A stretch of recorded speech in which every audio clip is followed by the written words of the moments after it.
Hello students, आज हम लोग करेंगे चैप्टर 13 प्रोबेबिलिटी। तो प्रोबेबिलिटी में सबसे पहले आपका जो कॉन्सेप्ट आता है वो आता है म्यूचुअली एक्सक्लूसिव इवेंट्स। ठीक है, तो म्यूचुअली एक्सक्लूसिव इवेंट्स कौन से होते हैं? मान लो ए और बी जो है आपका both are mutually exclusive if A intersection B is equal to आ जाए आपका 5। A intersection B आपका 5 है, then you can say that you are A and B are mutually exclusive। ठीक है, अब दूसरा आता है हमारे पास इंडिपेंडेंट वेरिएबल का प्रकार। इंडिपेंडेंट वेरिएबल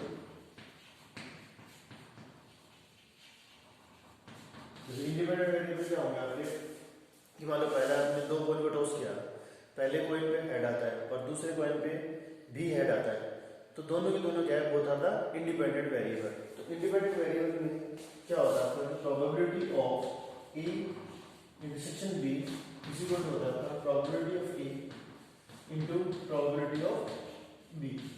ये आपका फंडा था 11th क्लास से आपका आता है, यानी कि जब भी आपके पास A and B both are the independent variable then probability of A intersection probability of B is equal to probability of A into probability of B रहेगा।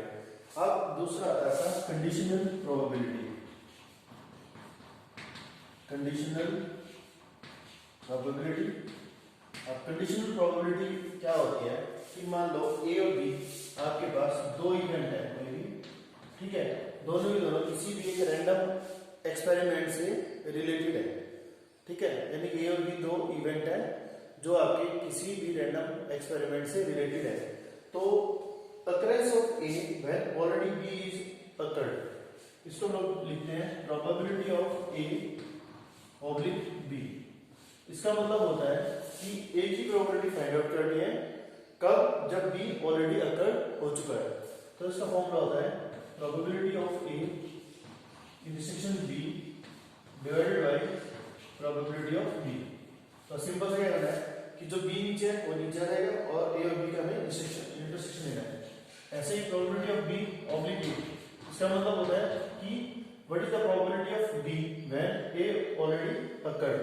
तो इसके लिए आप लिखोगे probability of A intersection B divided by probability of A, और उसको आप ये भी लिख सकते हो N of A intersection B divided by N of B, and this is also equal to number of events in A cross B divide by N of ए।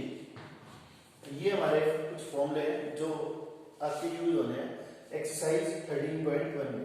ठीक है, अब फॉर एग्जाम्पल जो आपका क्वेश्चन है फर्स्ट,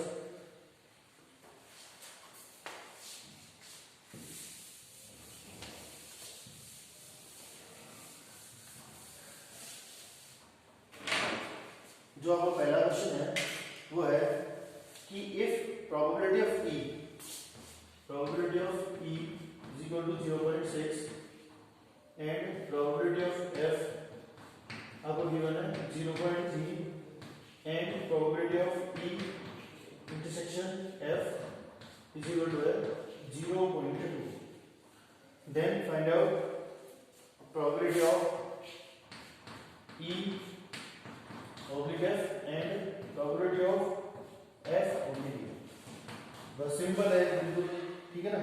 इसमें आपको करना क्या है, देखो अब इसका फॉर्मूला क्या होता है आपका, ये पता ही आपको फॉर्मूला इसका कि probability of E intersection F divided by probability of F. तो probability of E intersection F कितना दिया हुआ है 0.2 और प्रोबेबिलिटी ऑफ एफ कितना है 0.3। ठीक है ना, और ये आ जाएगा, इसका पॉइंट हटा दो इसका, तो ये आ जाएगा आंसर आपका 2/3। ऐसे ही उसका इसके लिए क्या देगा आपका प्रोबेबिलिटी ऑफ एफ या E intersection F divided by probability of E, and this is equal to 0.2 divided by 0.6, 2 division 6 तो आ गया 1/3। ठीक है, तो ये आपका क्वेश्चन नंबर 1 था जो एक्सरसाइज करो। उसके बाद जो सेकंड क्वेश्चन है आपका, सेकंड आप बिल्कुल सही कर लेना। अब थर्ड क्वेश्चन डिस्कस करते हैं। क्वेश्चन नंबर जो थर्ड है आपका वो कहता है if probability of A probability of A is equal to 0.8, probability of B is equal to 0.5 and probability of B oblique A is equal to 0.4. तो बता फाइंड करना है आपको probability of A union B, so A intersection B, second probability of A oblique B, third probability of A union B. तो ये आपको calculate करना है, ठीक है। अब इसको कैलकुलेट करने के लिए सबसे पहले देखो आपके पास क्या गिवन है, probability of B oblique A, और इसका फॉर्मूला क्या होता है, probability of A intersection B divided by probability of A, ठीक है। अब हमारे पास इसकी वैल्यू गिवन है कितना है, 0.4 is equal to probability of A intersection B divided by what is the probability of A, that is 0.8, और इसे क्रॉस मल्टीप्लाई कर दो तो क्या आएगा, probability of A intersection B is equal to 0.4 into 0.8 and this is equal to 0.32, ठीक है। इसके बाद सेकेंड हमें निकालना है probability of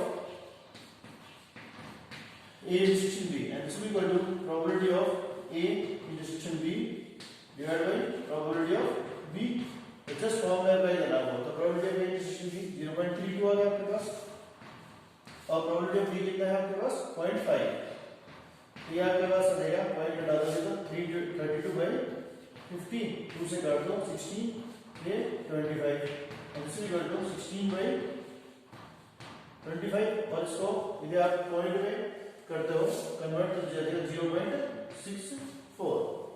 उसके बाद जो आपको थर्ड पॉइंट है ये क्या है कि प्रोबेबिलिटी ऑफ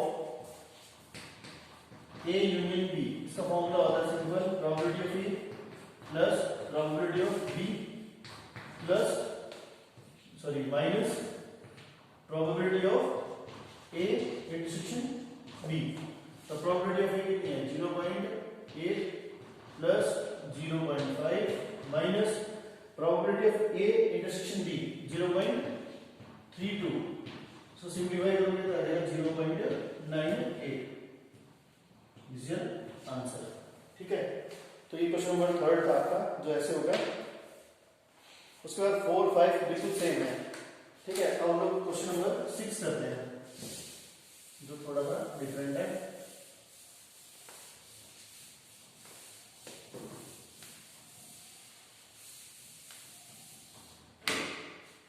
क्वेश्चन नंबर 6 जो कहता है आपको वो क्या कहता है, देखो कि एक कॉइन इज टॉस्ड 3 टाइम्स, ठीक है। तो हमें क्या किया, कॉइन को 3 टाइम्स टॉस किया है। इसके अंदर आपके अंदर जो फर्स्ट पार्ट है वो क्या शो करता है, तो देखो कि जो ई है वो है आपका head on third toss, head on third toss, और एफ जो है आपका वो क्या शो कर रहा है आपका हेड ऑन फर्स्ट 2 टॉसेस, दो टॉसेस में आपका हेड है, ठीक है। और इसका जो सेकंड पार्ट है वो लिख देता हूं मैं। सेकंड में क्या कहता है, ई एट लीस्ट 2 हेड, ई भी क्या है एट लीस्ट 2 हेड, और एफ के अंदर है एट मोस्ट 2 हेड, एफ के अंदर है एट मोस्ट 2 हेड,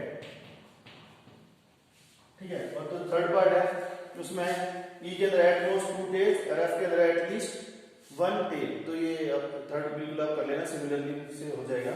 अब देखो हमारे पास सबसे पहले क्या है, कोई कॉइन है और हमें कैलकुलेट करना है प्रोबेबिलिटी ऑफ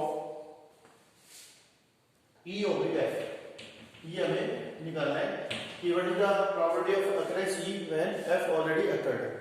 तो सबसे पहले हमारे पास क्या दिया हुआ है कि कोई भी कॉइन है, ठीक है, उसको 3 बार टॉस करते हैं तो उसके अंदर टोटल जो सैंपल स्पेस आएंगे, number of sample space that will be equal to 8, ठीक है, 2:3।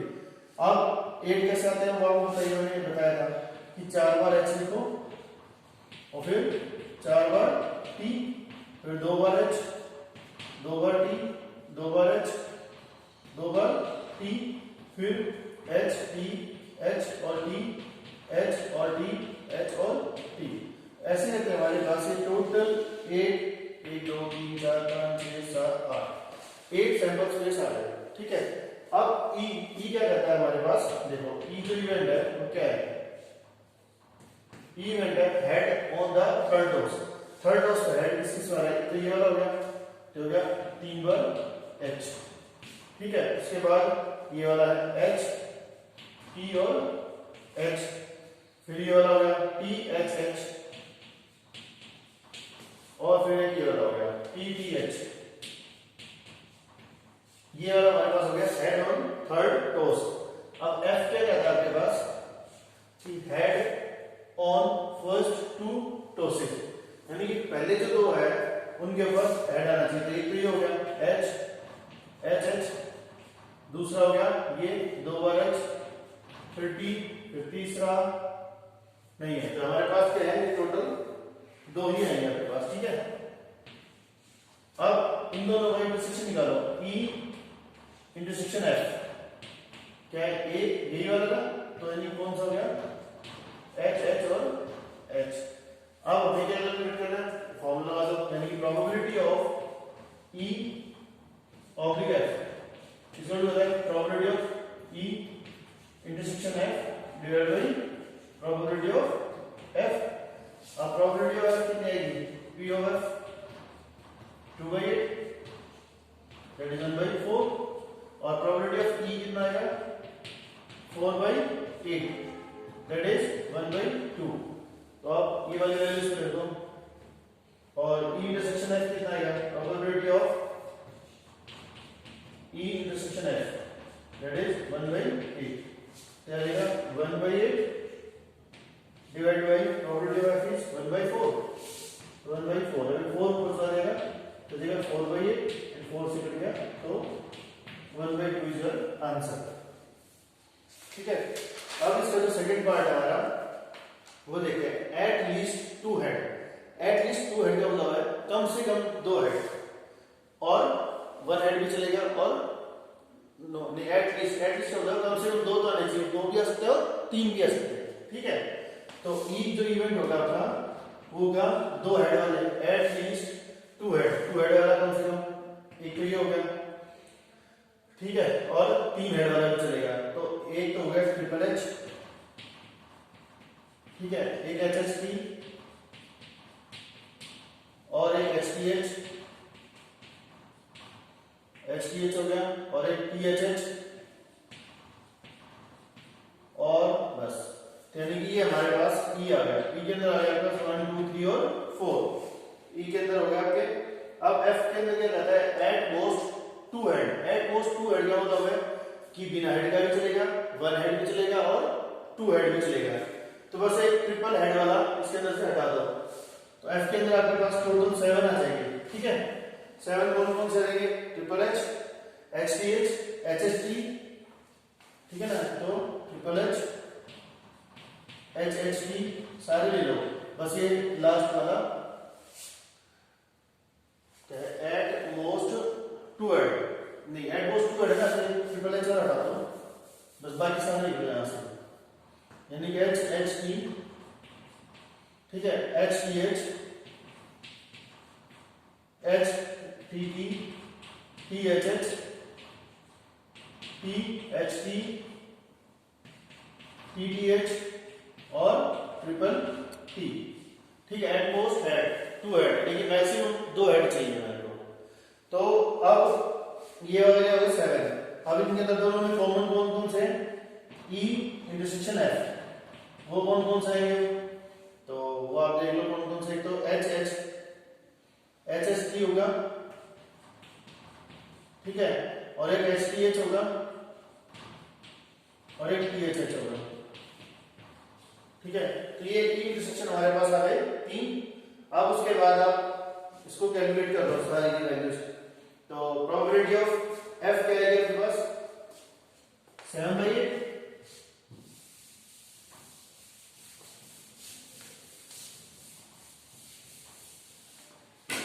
प्रोबेबिलिटी ऑफ F हमारे पास आ गई 7/8, प्रोबेबिलिटी ऑफ ये आएगा आपके पास 3/f।